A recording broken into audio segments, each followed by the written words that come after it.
Fade in, very long shot. ৰাতিপুৱা বিস্তীৰ্ণ প্ৰান্তৰ সোণাই নৈৰ বালিচৰৰ পৰা দেখা গৈছে দূৰৰ এখন গাঁও। কেমেৰাই বাওঁফালৰ পৰা সোঁফালে পেন কৰি নৈখনৰ ফালে মুখ কৰে। বাসন্তীয়ে নৈত গা ধুই উঠি পাৰৰ বালিলৈ আহি কাপোৰ সলায়। প্ৰথম পৰিচয় লিপি দৃশ্যটোৰ ওপৰত ছুপাৰ ইম্প'জ হয়।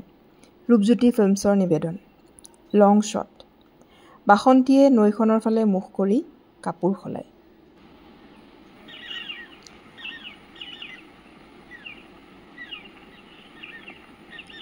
Close shot.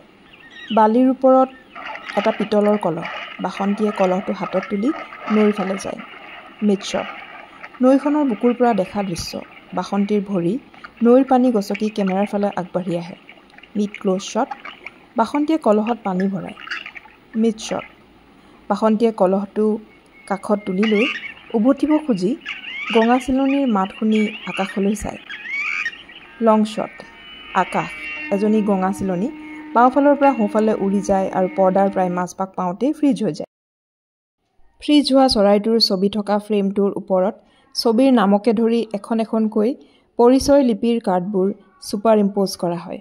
এইটো হৈছে প্ৰথমটো দৃশ্যৰ চিত্ৰনাট্য ৰূপ আৰু চলচ্চিত্ৰখন হৈছে অসমৰ এখন অত্যন্ত উল্লেখযোগ্য অসমীয়া চলচ্চিত্ৰ গঙা চিলনী পাখিৰ। গঙা চিলনী পাখিৰ পৰিচালক পদুম বৰুৱাই নিজে তেওঁৰ চিত্ৰনাট্যও লিখিছিলে।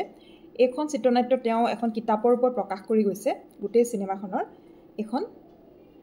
আৰু এইখন প্ৰথম তেওঁ প্ৰকাশ কৰিছিলে 1991-92 চনমানৰ হ'ব, 1997 চনত ডিচেম্বৰ মাহত প্ৰকাশ কৰিছে। আৰু মই নাজানো অসমত সেই সময়ত বা এতিয়াও কিমান অসমীয়া চিনেমাৰ চিত্ৰনাট্য পাব্লিছ হয় প্ৰিণ্টৰ ৰূপত, কিন্তু তেওঁ পদুম বৰুৱা সময়তকৈ বহুত আগবঢ়া এজন চিনেমাৰ দৰ্শক আছিলে, চিনেমাৰ পৰিচালক আছিলে। সেইকাৰণে তেওঁ নিজৰ চিনেমাখনৰ চিত্ৰনাট্য পৰৱৰ্তী চিনেমা নিৰ্মাতাসকলৰ সহায় হ'বৰ কাৰণে তেওঁ লিপিবদ্ধ কৰি লিখি থৈ গৈছে। আৰু তেওঁ খুব ডিটেইল আছিলে। তেওঁ নিজেই কোনোবা এঠাইত লিখিছে চিত্ৰনাট্যখনৰ পাতনিত যে যেতিয়া তেওঁ আচলতে চিত্ৰনাট্য ফ'ল' কৰি শ্বুটিং কৰি ভাল পোৱা মানুহ। তেওঁ যেনেকৈ খুব নিয়াৰিকৈ খুব ক্লিনকৈ তেওঁ সকলোবোৰ ডিটেইলছ খুটি নাটি তেওঁ লিখি লোৱাটো ভাল পায়। এনেকুৱা বহুত পৰিচালক আছে যিসকলে সম্পূৰ্ণ খুটি নাটি মাৰি চিত্ৰনাট্যখন প্ৰস্তুত নকৰাকৈও বিভিন্ন সাল সলনি তেওঁলোকে কৰে চিত্ৰনাট্যৰ, কিন্তু পদুম বৰুৱাই সেইটো হয়তো বৰ বেছি প্ৰিফাৰ কৰা নাছিলে। তেওঁ সেইকাৰণে চিত্ৰনাট্যখন আপোনালোকে প্ৰথম দৃশ্যটো দেখিলে যেনেধৰণে চিত্ৰনাট্য লিখা আছে বেছি একো সলনি হোৱা নাই, হয়তো অলপ গতিটো ইফাল সিফাল হ'ব পাৰে। তাৰ বাহিৰে একেবাৰে হুবহুভাৱে তেওঁ শ্বুট কৰিছিলে, দৃশ্যগ্ৰহণ কৰিছিলে চিনেমাখনৰ। আচ্ছা, এইখন চিনেমাৰ কথা ক'বলৈ যাওঁতে মই আৰু এখন পদুম বৰুৱাৰ আৰু এখন কিতাপ মোৰ ওচৰত আছে। এইখন কিতাপ আচলতে এই চিত্ৰনাট্যখন এতিয়া পাবলৈ নাই প্ৰিণ্টত। মই বহুত ধন্যবাদ জনাম পদুম বৰুৱাৰ পৰিয়ালৰ, তেওঁলোকৰ পুত্ৰ আৰু তেওঁলোকৰ বোৱাৰীয়ে আচলতে মোক এইখন কিতাপ যেতিয়া মই খুজিলোঁ এইখন তেওঁলোকে খুব মৰমেৰে মোক এইখন কিতাপ দিছে। তেওঁলোকক মই হৃদয়েৰে ধন্যবাদ জনাইছোঁ। আৰু এখন পদুম বৰুৱাৰ খুব ৰেয়াৰ কিতাপ আছে, সেইখন পাব্লিছ কৰিছিলে অসম প্ৰকাশন পৰিষদে। আৰু সেইখন কিতাপ হৈছে এইখন চাওকচোন, পদুম বৰুৱাই নিজে লিখি থৈ যোৱা চলচ্চিত্ৰ প্ৰসংগ। আৰু এই কিতাপখনত তেওঁ চিত্ৰনাট্য লিখা নাই, তেওঁ বহুতকেইটা বিষয়ৰ ওপৰত সৰু সৰু আৰ্টিকেল আছে, প্ৰায় 10-12টা আৰ্টিকেল তেওঁ এই কিতাপখনত লিখি থৈ গৈছে।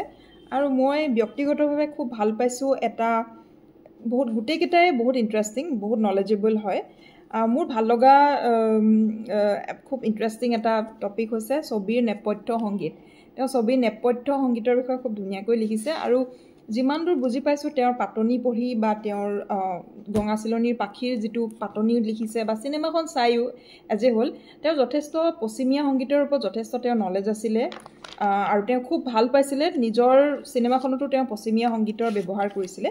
গঙা চিলনী পাখি চিত্ৰনাট্যখনৰ পাতনিত তেওঁ এনেকৈ লিখি থৈ গৈছে যে ছবিখনৰ ভাৱ প্ৰকাশৰ ক্ষেত্ৰত এটা বিশেষ ভূমিকা লৈছে তাৰ সংগীতে। মই এজ ইট ইজ পঢ়ি দিছোঁ। তেওঁ লিখিছে যে আৰম্ভণিতে পশ্চিমীয়া চনাতা সংগীতৰ আৰ্হিত 4টা ভাগত বিভক্ত কৰি থলুৱা লোকসংগীতৰ ভেটিত ৰচনা কৰা পৰিচয় লিপিৰ সংগীতেৰে কাহিনীৰ মূল বিষয়বস্তু আৰু তাক কেন্দ্ৰ কৰি ঘটা ঘটনাবোৰৰ পূৰ্বাভাস দিবলৈ প্ৰয়াস কৰা হৈছে। অৰ্থাৎ আপুনি যদি চিনেমাখনৰ কাহিনীটো আগতীয়াকৈ কি হ'ব নাজানেও, চনাতাৰ আৰ্হিত যিদৰে সংগীতে আপোনাক নেপথ্য সংগীতে আপোনাক সেই সম্পৰ্কে পূৰ্বাভাস দিবলৈ সক্ষম হ'ব।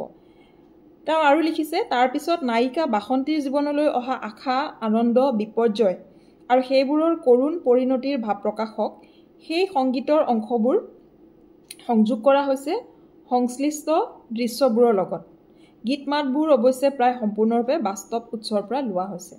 গতিকে এইখিনি হৈছে নেপথ্য সংগীত তেওঁ গঙা চিলনীৰ পাখীৰ ওপৰত। আপোনালোকে নিশ্চয় জানে গঙা চিলনীৰ পাখি এখন লক্ষীনন্দন বৰাৰ এখন উপন্যাসৰ চিত্ৰনাট্যৰূপ, কিন্তু উপন্যাসখনৰ গোটেইখিনি হুবহু ৰূপ পদুম বৰাই চিনেমাখনত দেখুওৱা নাই। তেওঁ চিনেমাখনৰ ট্ৰিটমেণ্টটো খুব চিনেমেটিক ট্ৰিটমেণ্ট, আৰু এইখন cinema is one of the cult movies, মানে অসমীয়া চিনেমাৰ বিৰাট মানে প্ৰথম 2-3খন চিনেমাৰ যদি নাম আমি ক'বলৈ যাওঁ ভাল চিনেমা হিচাপে, তেতিয়াহ'লে এইখন চিনেমাৰ নামেই আহে। এখন চিনেমা এখন তাৰে মাজত এখন। আৰু পদুম বৰা ব্যক্তিগতভাৱে জয়মতী চিনেমাখনৰ দ্বাৰা জ্যোতিপ্ৰসাদ আগৰৱালাৰ খুব বেছি আকৰ্ষিত হৈছিলে বুলি তেওঁ নিজে কৈছে, আৰু তেওঁ নিজে এজন চিনেমাৰ ৰসিক, খুব ভাল চিনেমাৰ এজন দৰ্শক আছিলে। তেওঁ কৈছে যে তেওঁ স্কুলীয়া অৱস্থাত বা কলেজৰ 2 বছৰমানত তেওঁ খুব ভাল চিনেমা চাবলৈ চান্স পোৱা নাছিলে, কিন্তু যেতিয়া তেওঁ কাশী ইউনিভাৰ্চিটি গ'ল, কাশী ইউনিভাৰ্চিটিত গৈ তাত তেওঁ বহুতবোৰ বিদেশী চিনেমা দেখি বিদেশী সকলো ধৰণৰ চিনেমা চাবলৈ চান্স পালে। যেতিয়া তেওঁ স্কুল বা কলেজত আছিলে তেতিয়া কেৱল তেওঁ হিন্দী চিনেমাবোৰহে চাব পাৰিছিলে, কিন্তু বিদেশৰ চিনেমা চোৱাৰ তেওঁ অভিজ্ঞতা কাশী বিশ্ববিদ্যালয়ত গৈ হ'ল। তাৰপিছত তেওঁ উভতি আহি শ্বিলঙত চৰকাৰী কৰ্মচাৰী হিচাপে জইন কৰিলে, আৰু তেওঁ নিজে লিখিছে যে তাৰ 25 বছৰ কাল শ্বিলঙত যেতিয়া তেওঁ চৰকাৰী কৰ্মচাৰী হিচাপে আছিলে, সেই সময়ত শ্বিলং ফিল্ম ছ'চাইটি, যিটো নৰ্থ ইষ্টৰ প্ৰথমটো ফিল্ম ক্লাব আছিলে, সেই তাৰ জৰিয়তে তেওঁ বহুত আৰু ভাল ভাল চিনেমা চাব পালে। গতিকে তেওঁ নিজে চিনেমাৰ সম্পৰ্কে তেওঁ কোনো ফৰ্মেল এডুকেশ্যন নাছিলে, বাট নিজে ভাল ভাল চিনেমা চাই তেওঁ চিনেমাৰ লেংগুৱেজটো শিকিছিলে, আৰু চিনেমাৰ লেংগুৱেজটো সেইকাৰণে তেওঁ নিজৰ চিনেমাখনত এপ্লাই কৰিব বিচাৰিছিলে। আৰু মোৰ ব্যক্তিগতভাৱে মোৰ মনত আছে, এইখন গঙা চিলনীৰ পাখি চিনেমাখন যেতিয়া কোনোবা এটা বছৰত দূৰদৰ্শনত প্ৰদৰ্শিত হৈছিলে, তেতিয়া মোৰ বয়স খুব বেছি 7 বা 8 বছৰ। আৰু 7-8 বছৰ বয়সত আচলতে গঙা চিলনীৰ পাখিৰ নিচিনা চিনেমাখনৰ চিনেমেটিক লেংগুৱেজ বুজি পাবলৈ মোৰ ইমান ক্ষমতা নাছিলে, আনকি মই চিনেমাখনৰ কাহিনীটোৱে ভালকৈ বুজি পোৱাৰ মোৰ ক্ষমতা নাছিলে। কিন্তু সংগীতৰ কথা ক'বলৈ যাওঁতে মোৰ মনত পৰিছে, তাৰে এটা দৃশ্য আছিলে, বাসন্তীয়ে মানে প্ৰেমিকজনৰ লগত তেওঁ পলাই যাব বিচাৰে ৰাতি, আৰু প্ৰেমিকজনে তেওঁ নদীৰ কাষত ৰৈ থকাৰ কথা থাকে, আৰু বাসন্তীয়ে মনে মনে ঘৰৰ পৰা কাপোৰৰ টোপোলা এটা লৈ পলাব বিচাৰে, আৰু পলাই আহোঁতে পোহৰৰ কথাও পদুম বৰাই খুব মানে ৰূপাত্মকভাৱে এইটো ৰূপক ৰূপত প্ৰকাশ কৰিছে। জোনাক ৰাতি আছিলে, বা তেওঁৰ বাসন্তী যেতিয়া ঘৰৰ পৰা ওলাই আহিছিলে, হাবিখনত কিন্তু পোহৰ, ক'লা আৰু বগা, পোহৰ আৰু আন্ধাৰ দুয়োটাৰে মানে কম্বিনেশ্যন দেখিবলৈ পোৱা গৈছিলে। ছাঁ পোহৰৰ মাজে মাজে বাসন্তীয়ে সেই অৰণ্যৰ ফালে, নদীখনৰ ফালে আহি থাকে অকলে অকলে কাপোৰৰ টোপোলাটো বুকুত বান্ধি। আৰু তেতিয়া যিটো বেকগ্ৰাউণ্ড স্ক'ৰ আছিলে সেইটো কেনেকুৱা আছিলে, তেওঁ যিটো ছনাটাৰ কথা ক'লে ন, ছনাটা হৈছে এনেকুৱা এটা সংগীতৰ বিশেষত্ব হৈছে কি, যে তাত বিভিন্ন ধৰণৰ কনফ্লিক্টছ দেখুওৱা হয়, কনফ্লিক্টিং মানে আইডিয়াছবোৰ ক্লেছ কৰে। গতিকে সেই সময়ত বাসন্তীৰ মনতো দুটা অপজিট ভাৱধাৰাই ক্ৰিয়া কৰি আছিলে। এটা হৈছে যাওঁনে নাযাওঁ, পলাই যাওঁনে নাযাওঁ, নে থাকি যাওঁ, ঘৰত থাকোঁ নে পলাই যাওঁ, বিদ্ৰোহ কৰোঁ নে মানে একো বিদ্ৰোহ নকৰাকৈ ঘৰতে থাকি যাওঁ। চ' তাইৰ সেই চৰিত্ৰটোৰ দুৰ্দলমান অৱস্থাটো সেই যিটো মিউজিক আছিলে বেকগ্ৰাউণ্ডৰ, সেই নেপথ্য সংগীতে ইমান ধুনীয়াকৈ ৰিফ্লেক্ট কৰিছিলে। প্ৰথমতে এখোজ দুখোজকৈ মানে বাসন্তী লাহে লাহে আগবাঢ়ি আহে, তাৰপিছত একদম ক্লাইমেক্সত পায় একদম মানে ধপধপকৈ যেনেকৈ তেওঁৰ বাসন্তীৰ চৰিত্ৰটোৰ বুকু ধপধপাব, চিন্তাৰ মানে ক্লাইমেক্সত যাব একেবাৰে উচ্চতম শীৰ্ষত, আকৌ নামি আহে বিদ্ৰোহৰ পিছত, আকৌ বাসন্তীৰ মনটো যিদৰে তললৈ নামি আহে, সংগীতো তেনেকৈ তললৈ নামি আহে, খোজো তেনেকৈ ঢিলা হৈ গৈ থাকে। So' it was such a beautiful experience, মোৰ মেমৰি, মানে মই এতিয়াও সেই কথাটো মনত পৰে। আৰু সেই কথাটোকে আজি মই আপোনালোকক শ্বেয়াৰ কৰিবলৈ আহিলোঁ। মই চিনেমাখনৰ কথা ক'বলৈ অহা নাই আপোনালোকক, জাষ্ট তেওঁৰ পদুম বৰুৱাৰ প্ৰতি সন্মান জনাই এই কথাখিনি মই আপোনালোকক ক'লোঁ। চ' দিজ আৰ দ্য 2 বুক। পদুম বৰুৱাৰ আৰু কিতাপ লিখাই নাই। এইখন হৈছে চলচ্চিত্ৰ প্ৰসংগ, আৰু এইখন হৈছে গঙা চিলনীৰ পাখি। Thank U.